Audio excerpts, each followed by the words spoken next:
A month ago, my life was packed into just a few boxes, and now I'm in Vietnam trying to learn how to write again.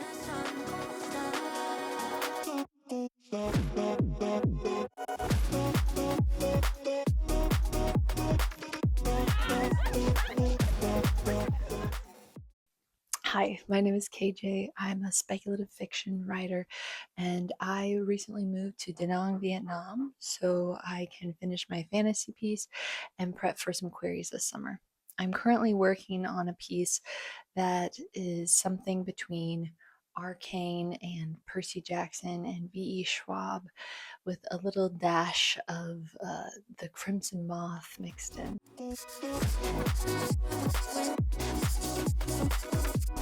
Now that I'm here in Da Nang, I am trying to get back into the swing of things, but telling myself to write and actually do it are two very different things.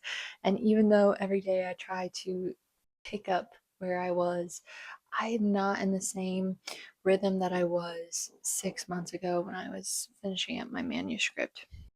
Despite loving writing, and I think this is a common ailment among writers, despite loving it, it's like we can't bring ourselves to do it. And then finally, once we do, we're like, wow, how do I even leave? This is like my whole world. It's like this sleep that you don't want to wake up from. It doesn't help that I have decided to make two major changes to my manuscript.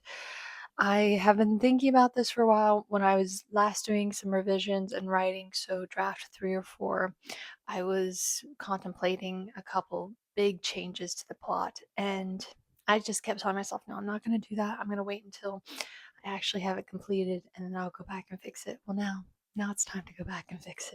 My current piece, after deleting 75,000 words, is now about 43,000 words, and I am well into part 3 of 5 of this manuscript, and I've decided that I'm going to completely take out one of the 3 main characters. This story was originally told by 3 different characters. So one of them is a prideful handmaiden in the capital of the empire.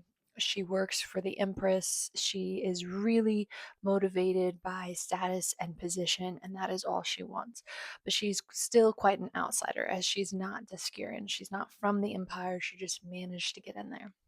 The other is told by from the perspective of Celine. She is a steel mill worker who has been sort of forced into this caricature called the Viper, that is a rebel head, and she is hoping to lead a revolt against said empire. But her people, she can't quite fully rally her people around her, and she's rather reckless. And then the third character was a Valo monk, so a Valo monk warrior, actually, that is from a southern kingdom. I I really liked him, but I couldn't put his perspective in and make the dynamics between him and Akal and him and Celine quite mesh well. So ultimately, I decided, okay, let me explore some side characters. And after exploring, I think that I really want to merge his character with another side character, Flint, who is one of the members of Celine's little like rebel group.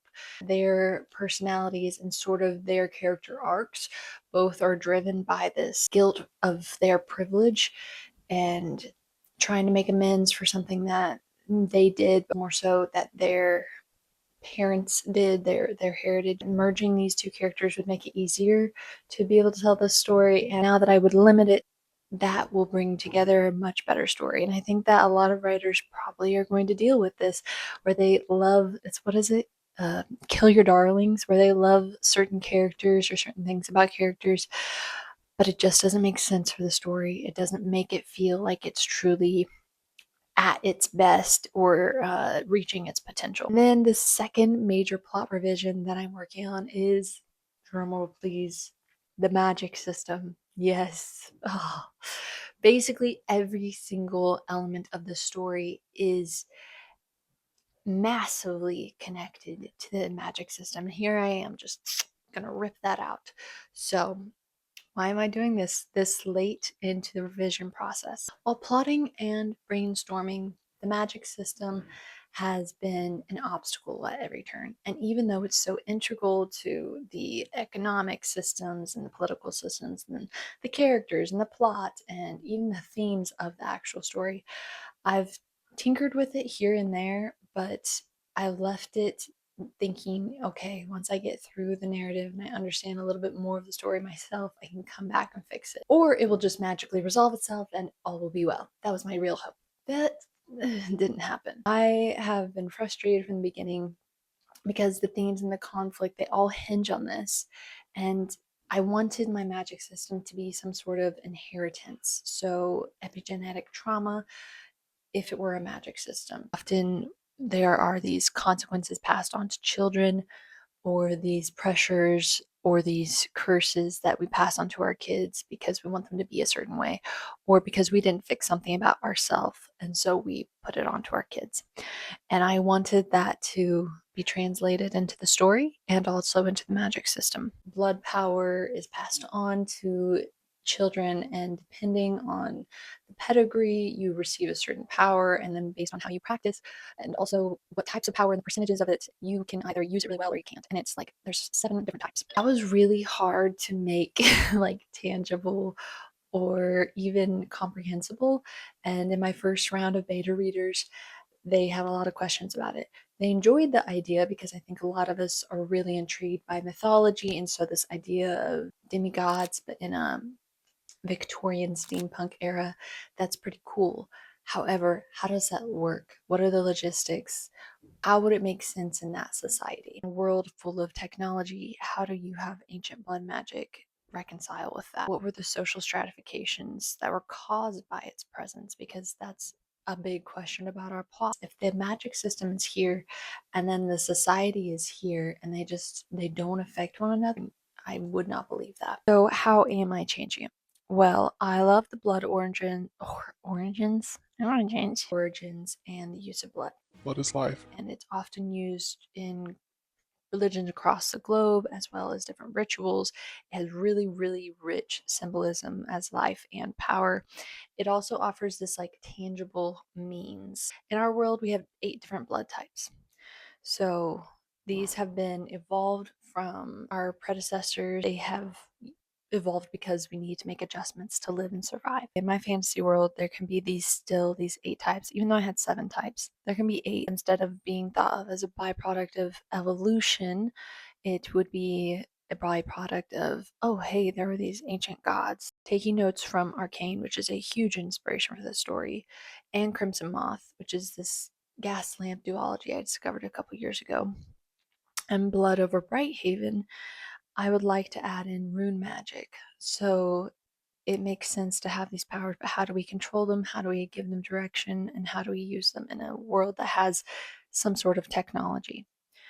So Blood over Brighthaven uses a typewriter, a spellograph, to sort of type out code that tells the energy that they're using, which I won't spoil that, to do something in a certain place. And in Crimson Moth, they like carve symbols into themselves, I think. They carve symbols into themselves, or they like cut themselves, take that blood, and then draw symbols onto objects or their own skin. And then in Arcane, they actually like just carve the runes into the different materials and weapons. I was going to take those, mash them up together, and do something that has an ancestral aspect, a way of transmitting this blood power into objects and in the environment, but then is very much controlled by the political system, which creates this strife and stratification, especially if you're not born of a certain lineage or your lineage is looked down upon. So, more on that later. That's just my thought process. I just wanted to get it out there. Those are the 2 major things I'm going to be changing in my story.